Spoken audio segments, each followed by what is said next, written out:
Samajwadi party राजनीतिक दल नहीं है केवल, समाजवादी पार्टी एक आंदोलन है, समाजवादी पार्टी एक आंधी है, एक फैलाव है। हमारी आत्मा के विकास में कुछ अवरोध पैदा करेगा तो जड़ को उठाने का प्रयास करेगी। उसका नाम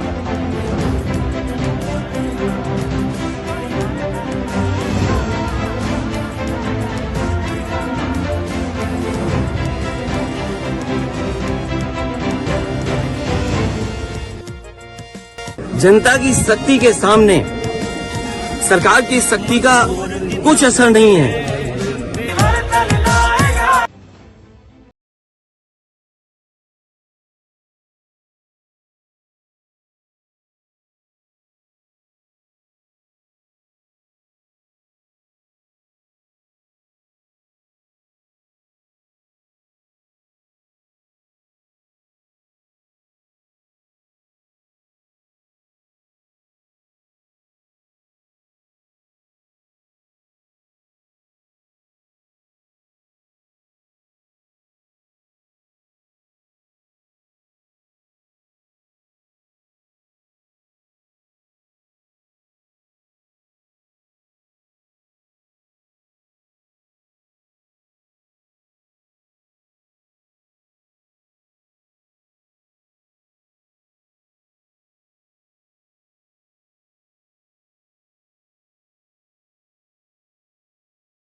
लोग करते रहे हैं उसी तरीके से आज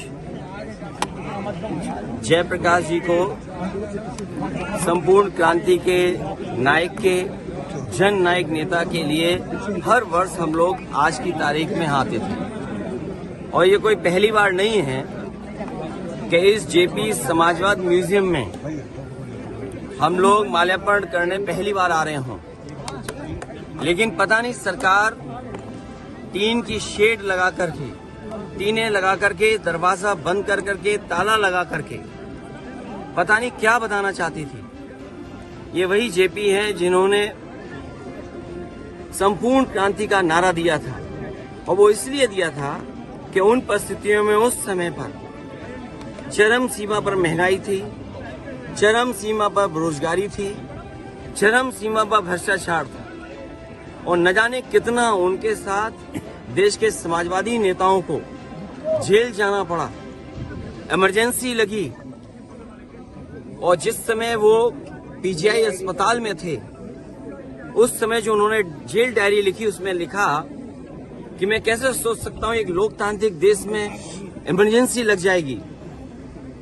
उसमें न जाने कितने लोगों को जेल भेजा गया, कई लोग कई वर्षों रहे, और उस पीड़ा को, उस तकलीफ और परेशानी को जीवन भर नहीं भूल पाए। लेकिन जो नारा दिया था संपूर्ण क्रांति का, जो जगाने का काम किया था, उसने परिवर्तन लाने का काम हुआ, और किया जनता ने। जनता की शक्ति के सामने सरकार की शक्ति का कुछ असर नहीं है। मुझे दुख इस बात का है कि पुलिस लगा करके यहाँ रोक रहे हैं, अधिकारी इस बात के लिए तैयार नहीं है कि किससे पूछें। तो कम से कम ये देश की और प्रदेश की जनता जाने और लोग जाने आखिरकार कौन रोक रहा है, कौन रोक रहा था। इसलिए मजबूरी में जिस तरीके से हर बार माल्यार्पण करने हम समाजवादी लोग आते थे, मुझे याद है जब उद्घाटन हुआ था, नेताजी यहाँ आए थे, नेताजी से मैंने उद्घाटन करवाया था। एकमात्र देश में समाजवादी नेता के लिए एक ऐसा म्यूजियम बना जिसमें उसके जीवन के बारे में लोग प्रेरणा ले सकते हैं। जो आंदोलन उन्होंने चलाए थाली बजा करके, वो उससे प्रेरणा ले सकते हैं कि सरकार के खिलाफ और लोकतंत्र में कैसे आवाज उठाई जा सकती है। आप आवाज दबाने का काम कर रहे हैं उन समाजवादियों को, उन आने वाली पीढ़ी को जो देश के लिए कुछ करना चाहते हैं, सपना देखा है उन्होंने। ये वही म्यूजियम है जो पूरे उनके जीवन के बारे में बताता है, उसको बंद कर रहे हैं। अपनी कौन सी नाकामी छिपा रहे हैं, अपनी कौन सी ऐसी चीज छिपा रहे हैं जिससे जनता को नहीं आने देते। न केवल ये म्यूजियम जो पीछे बड़ी इमारत है, बड़ी बिल्डिंग है, जो कभी नेताजी ने, जॉर्ज फर्नांडिस ने और उस समय के समाजवादी लोगों ने इसका शिलान्यास किया था। एक सरकार आई जिसने काम नहीं होने दिया, उसके बाद समाजवादी सरकार ने, पिछली सरकार ने इसको शुरू किया और न केवल भारत में बल्कि अगर ये बिल्डिंग बनकर के तैयार हो जाती तो दुनिया में एक पहचान बनती इस बिल्डिंग की कि हाँ, जेपी के नाम पर जिसने इतने बड़े देश के लोकतंत्र को बचाने का काम किया, लोगों को जागरूक किया और एक आवाज दी उन्होंने।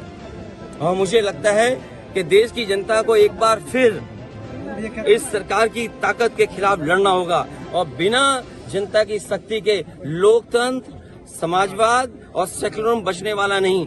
जो आवाज उन्होंने दी थी संपूर्ण क्रांति की, मुझे उम्मीद है कि सभी समाजवादी लोग मिलकर के आने वाले समय में लोकतंत्र बचाएंगे, समाजवाद बचाएंगे, संविधान बचाएंगे और उस संविधान को बचाएंगे जो बाबा साहब भीमराव अम्बेडकर जी ने हम सबको दिया है। और जिस समय बाबा साहब भीमराव अम्बेडकर जी का दिया हुआ संविधान इन्होंने बदल दिया, उसी दिन समझ लें हमारी आजादी भी ये लोग छीन लेंगे। समाजवादी पार्टी को अराजकता, गुंडे पसंद है। आज समाजवादी पार्टी के राष्ट्रीय अध्यक्ष के आचरण से सिद्ध हो गया है। जिस ढंग से दीवार कूद करके, दीवार फांद करके वहां जाकर के उन्होंने माल्यार्पण किया है, जिस बिल्डिंग को एलडीए ने, विकास प्राधिकरण ने सील करके रखा था, उनको कानून से कोई मतलब नहीं है। कानून के आसपास भी गुजरना नहीं चाहते। हमेशा कानून तोड़ करके अराजकता फैलाना समाजवादी पार्टी का पुराना सगल रहा है।